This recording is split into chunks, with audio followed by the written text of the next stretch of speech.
Hello students, welcome to think study. बच्चों, आज हम बात करने जा रहे हैं अध्याय 5, जिसका नाम है जीवन की मौलिक इकाई, और इसको हम लोग कहते हैं the fundamental unit of life. Students, इस अध्याय में आज हम पढ़ने जा रहे हैं कोशिकाओं की आकृति एवं आकार के बारे में। बच्चों, जीवों में जो कोशिकाओं की आकृति एवं आकार होती है, यह आकृति एवं आकार इन कोशिकाओं के विशिष्ट कार्यों के अनुसार होती है।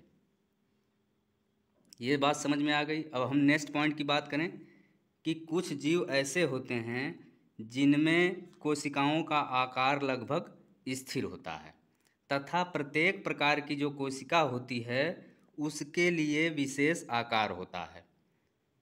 उदाहरण के लिए तंत्रिका कोशिका, और कौन सी कोशिका है, चिकनी पेशी कोशिकाएं हैं, रुधिर कोशिकाएं हैं, अंडाणु हैं, अस्थि कोशिकाएं हैं, शुक्राणु हैं और वसा कोशिकाएं हैं। इन सभी कोशिकाओं का जो है आकार विशेष होता है। तो चलिए अब हम बात करते हैं नेक्स्ट पॉइंट की। तो कुछ जीवों में जो कोशिकाओं का आकार होता है वो निश्चित नहीं होता, यानी कुछ जीव ऐसे होते हैं जिनमें कि कोशिकाओं का आकार बदलता रहता है। जैसे एक कोशिक अमीबा। एक कोशिक अमीबा हम क्यों कहते हैं? क्योंकि अमीबा में केवल एक ही कोशिका होती है, इसीलिए अमीबा जैसे जीव को हम एक कोशिक जीव कहते हैं। अब हम नेक्स्ट हेडिंग की बात करें, एक कोशिक जीवों में श्रम विभाजन। ये महत्वपूर्ण पॉइंट है या महत्वपूर्ण हेडिंग इसको हम कह सकते हैं, एक कोशिक जीवों में श्रम विभाजन। बच्चों, कोशिका में उपस्थित घटकों को हम क्या कहते हैं? कोशिकांग कहते हैं। कोशिका में उपस्थित घटकों को हम कोशिकांग कहते हैं तथा प्रत्येक कोशिकांग जो होते हैं एक विशिष्ट कार्य करते हैं, यानी प्रत्येक जो कोशिकांग होता है वह एक विशिष्ट कार्य करता है।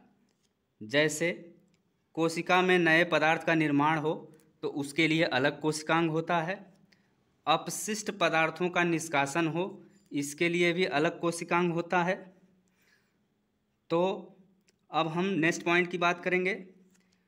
कोशिकांगों के कारण ही एक कोशिका जीवित रहती है। कोशिकांगों के कारण ही एक कोशिका जीवित रहती है तथा अपने सभी कार्य पूरा करती है।